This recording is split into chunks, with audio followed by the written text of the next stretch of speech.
क्या आपने कभी गौर किया है कि कभी कभी तो हम बैठे बैठे ही थक जाते हैं और कभी कभी हम बहुत ज्यादा काम कर लेते हैं और फिर भी हमें थकान महसूस नहीं होती। आप पूरे दिन घर पर बैठे रह सकते हैं, लेकिन पूरे दिन बैठने के बाद जो ऊब पैदा होती है वो हमारे शरीर को निढाल कर देती है, हमें थका देती है। लेकिन वहीं अगर हम कोई खेल खेलते हैं तो हम उसमें खूब भागा दौड़ी करते हैं, खूब शरीर को थकाने की कोशिश करते हैं, लेकिन खेलने के बाद एक चुस्ती महसूस होती है, जैसे शरीर का रोम रोम खिल उठा हो। अगर आप देखें तो ये बात अपने आप में विरोधाभास है। भाई प्राकृतिक रूप से होना तो ऐसा चाहिए कि आदमी जब खेलता है तो उसका शरीर थकता है, इसीलिए खेलने के बाद उसे थकावट महसूस होनी चाहिए। और जब आदमी खाली बैठता है तो वो अपने शरीर को थका ही नहीं रहा, वो तो आराम कर रहा है, तो फिर उसे थकावट क्यों महसूस होती है खाली बैठने में? अगर आप इसका जवाब जानना चाहते हैं तो इसका जवाब है हमारे मन की ऊब। जहां तक शरीर की बात है, शरीर को थकाने से मन नहीं थकता, और अगर आपका मन थक जाता है तो आपका शरीर साथ नहीं देता। ऐसा ही होता है खाली बैठने में, और मन की इस ऊब को हम तनाव कहते हैं। आज की जो कहानी मैं आपको सुनाने वाला हूं उसमें आपको तनाव के बारे में संपूर्ण जानकारी मिल जाएगी, और अगर आप तनाव को समझ लेते हैं तो आपके जीवन से दुखों का मिटना निश्चित है, क्योंकि दुख तनाव के कारण ही पैदा होते हैं। तो चलिए इस कहानी से हम तनाव को समझते हैं। इससे पहले कि आप इस कहानी में खो जाएं, इस चैनल को सब्सक्राइब जरूर कर लें।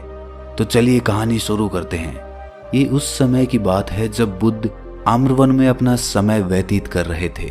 उस समय तक बुद्ध की ख्याति दूर दूर तक फैल चुकी थी। काफी दूर दूर से लोग अपनी चिंताओं और दुखों के बारे में बुद्ध से समाधान खोजने के लिए आते थे। ऐसे ही एक दिन जब बुद्ध आम्रवन में अपने शिष्यों को उपदेश दे रहे थे तो एक अधेड़ उम्र का आदमी अपने 22-23 साल के लड़के को साथ लेकर बुद्ध की तरफ चला आ रहा था। बुद्ध ने एक नजर उन पर डाली और उपदेश में बैठने के लिए कहा। जब उपदेश खत्म हुआ तो बुद्ध ने उस आदमी को अपने पास बुलाया और अपने पास बैठने का इशारा किया। जंगल में हरियाली छाई हुई थी और सुहाना मौसम था। जंगल से भांत भांत के पक्षियों की आवाज वहां पर गूंज रही थी। इसके बाद बुद्ध ने उस आदमी से आने का कारण पूछा। इस पर वो आदमी कहता है कि हे तथागत, मैं 2 दिन की यात्रा करके अपने बेटे को आपसे मिलवाने के लिए लाया हूँ। ये मेरा इकलौता पुत्र है। ये हमेशा थका थका रहता है। ऐसा लगता है कि इसके शरीर में कोई जान ही नहीं है, कोई प्राण ही नहीं है। अगर हम इससे कुछ कहते हैं तो ये हमारी छोटी छोटी बातों पर गुस्सा करता है। इसकी देखने की क्षमता भी उम्र से पहले ही कमजोर हो गई है और इसके बाल भी पकने लगे हैं। मुझे तो कुछ समझ नहीं आता कि ये सब हो क्या रहा है। भला इतनी कम उम्र में ये इतनी बड़ी उम्र का लगता है। हे बुद्ध, मैं अपने बेटे को लेकर बहुत चिंतित हूँ। जब मैं अपने बेटे को चिकित्सकों के पास लेकर गया तो उन्होंने कुछ औषधियां देकर कहा कि अपने बेटे को तनाव कम लेने दिया करो। वो अपने दिमाग में तनाव लेता है और इसी वजह से उसकी ऐसी हालत हो रखी है। लेकिन उनके लाख बताने पर भी मुझे तनाव का मतलब समझ में नहीं आया। मुझे पता ही नहीं कि तनाव होता क्या है और उसे कैसे उसके दिमाग से निकाला जाए। उसके लिए पहले तो मुझे ये समझना होगा कि तनाव होता क्या है, और इसीलिए बुद्ध, मैं आपके पास आया हूँ। कृपया करके मेरी इस समस्या का समाधान कर दीजिए। ये सुनकर बुद्ध उस लड़के को बड़ी गौर से देखते हैं। उसकी आंखों में देखते हैं, उसके चेहरे को देखते हैं और फिर उसके हाथ की नब्ज भी देखते हैं। ये सब विधियां करने के बाद बुद्ध उस आदमी से कहते हैं कि तनाव लेना तो कोई नहीं चाहता, लेकिन फिर भी तनाव लोगों को दीमक की तरह पकड़ लेता है और इंसान को ये पता ही नहीं चलता कि वो तनाव में जी रहा है। लेकिन अगर वही इंसान तनाव को समझ लेता है, तनाव के बारे में कोई ऐसा पैमाना बना लेता है कि उसे पता चल सके कि वो कितना तनाव में है, तो वो उस समस्या का समाधान भी खोज सकता है। मुख्य रूप से तनाव के 8 कारण होते हैं। इसके बाद बुद्ध कहते हैं कि सबसे पहले तो हमें ये समझना होगा कि तनाव होता क्या है। जब कोई इंसान कोई काम कर रहा होता है और उसका मन कहीं दूर भटक रहा होता है, कल्पना में होता है, तो उससे शरीर और मन के बीच दूरी पैदा हो जाती है, और जितनी दूरी शरीर और मन के बीच में होगी हम उतने ही निद्रा की अवस्था में होंगे। और इसी दूरी को, इसी खिंचाव को तनाव कहा जाता है। कोई खेल खेलने के बाद आदमी चुस्ती महसूस क्यों करता है? हालांकि उसने अपने शरीर को तो थकाया है, लेकिन समझने की बात यह होती है कि खेलते वक्त मन और शरीर पूरा उस खेल पर केंद्रित होता है, जिससे शरीर और मन में दूरी पैदा नहीं होती और कोई तनाव पैदा नहीं होता, बल्कि हमारा तनाव दूर हो जाता है। और वहीं जब हम कोई अरुचिपूर्ण कार्य करते हैं जिसमें हमारा मन नहीं लगता, तो हम शारीरिक रूप से वो काम तो करते हैं, लेकिन हमारा मन कहीं दूर कल्पना में भटक रहा होता है। इससे शरीर और मन में एक दूरी पैदा हो गई और तनाव ने जन्म ले लिया। इसीलिए इंसान को एक बार में एक ही काम करना चाहिए और उसी पर अपना तन और मन केंद्रित रखना चाहिए, जिससे आपके भीतर कोई तनाव पैदा ही ना हो। तनाव के कुछ मुख्य कारण भी होते हैं। इसके बाद बुद्ध कहते हैं कि अगर हम इन कारणों को जान लेते हैं तो हमारे अंदर तनाव कभी भी पैदा नहीं होगा। मुख्य रूप से जो कारण है उसमें सबसे पहला कारण होता है महत्वाकांक्षा।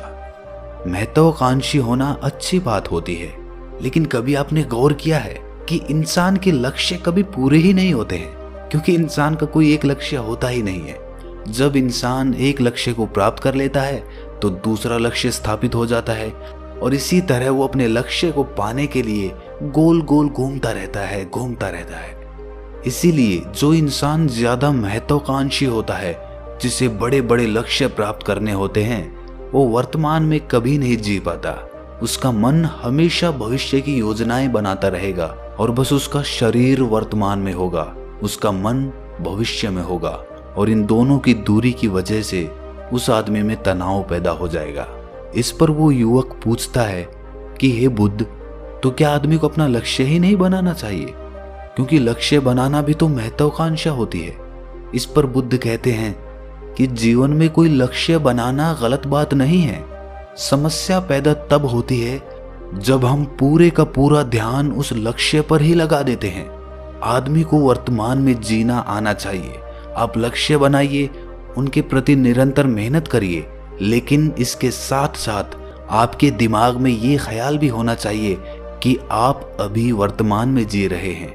इसके बाद बुद्ध ने तनाव का दूसरा मुख्य कारण बताया, जो कि था ईर्ष्या।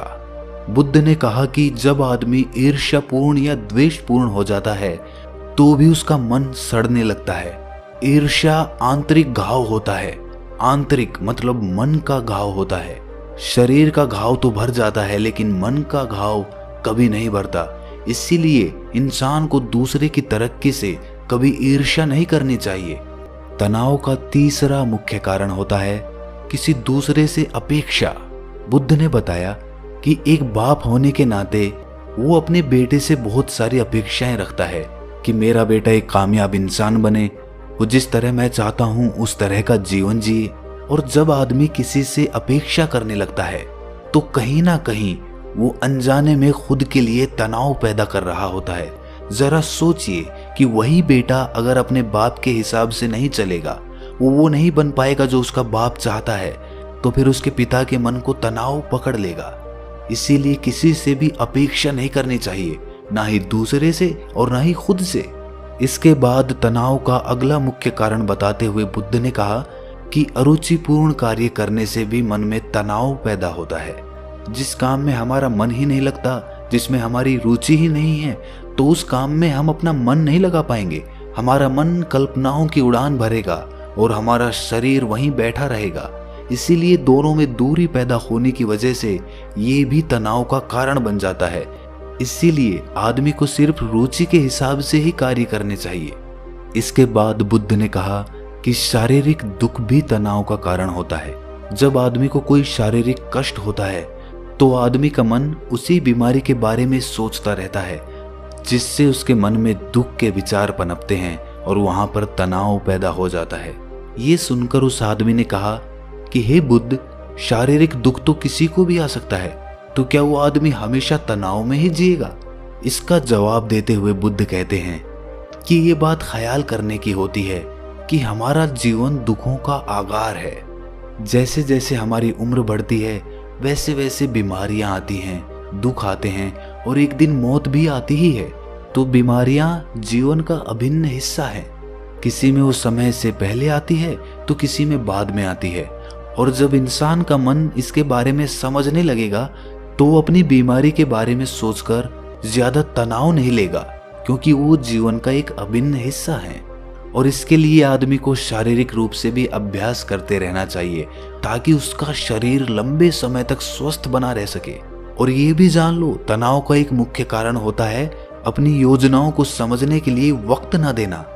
कुछ इंसानों के मन में कोई ख्याल पनपता है और वो उस पर बिना सोचे समझे कार्य करना शुरू कर देते हैं, और जब उस काम में उन्हें नाकामयाबी मिलती है तो वो तनाव से भर जाते हैं, क्योंकि उन्होंने वो काम शुरू करने से पहले उसके बारे में पूरी जानकारी नहीं ली थी।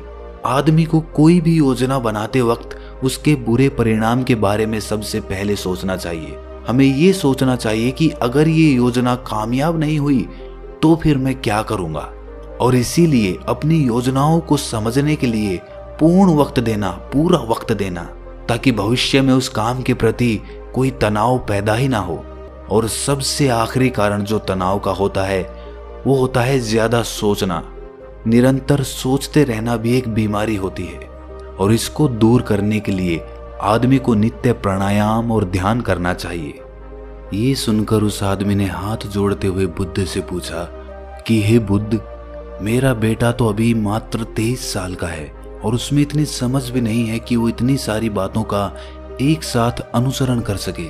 कृपया करके तनाव मुक्त रहने का कोई आसान सा मंत्र बता दें, जिससे आदमी उस मंत्र का अनुसरण भी कर सके और तनाव मुक्त भी रह सके। ये सुनने के बाद बुद्ध ने कुछ सोचते हुए जवाब दिया कि इसके लिए एक छोटी सी विधि है। अगर तुम इतनी बातों का पालन नहीं कर सकते तो तुम एक बार में एक काम को करने पर ही ध्यान लगाओ। जो भी तुम काम कर रहे हो, बस एक काम एक बार में करो और उस काम को पूरा ध्यान लगाकर करो। अगर तुम्हारा ध्यान इधर उधर भटकता है तो जब याद आए तो वापस उसे उसी काम पर लगा दो। ये सबसे आसान और सबसे अच्छा तरीका है तनाव मुक्त रहने का। अगर तुम खाना खा रहे हो तो खाना खाने पे ही अपना ध्यान केंद्रित कर दो। अगर तुम चल रहे हो तो चलने पे ही अपना ध्यान केंद्रित कर दो। इससे तुम्हारा मन और तुम्हारा शरीर दोनों एक जगह पर रहेंगे और दोनों के बीच दूरी नहीं पैदा होगी, जो कि तनाव का मुख्य कारण होती है। दोस्तों, आज की युवा पीढ़ी एक बार में 2-2, 3-3, 4-4 काम एक साथ करती है। जैसे कि कोई आदमी खाना खाते वक्त टेलीविजन भी देखता रहता है, फोन पे बात भी करता रहता है और फिर बाद में कहता है कि मैं तो तनाव में रहता हूँ। जब 3-3 काम एक साथ करेगा आदमी तो तनाव पैदा होना तो लाजमी ही है, क्योंकि मन तो पूरा ध्यान लगाकर एक बार में एक ही काम कर सकता है। पूर्ण रूप से ध्यान दो चीजों पर कभी नहीं लग सकता। इसीलिए जहां तक संभव हो सके कोशिश कीजिए कि आप अपना ध्यान एक ही काम पर लगा पाएं। तो दोस्तों, कैसी लगी आपको ये कहानी? कमेंट सेक्शन में जरूर बताना।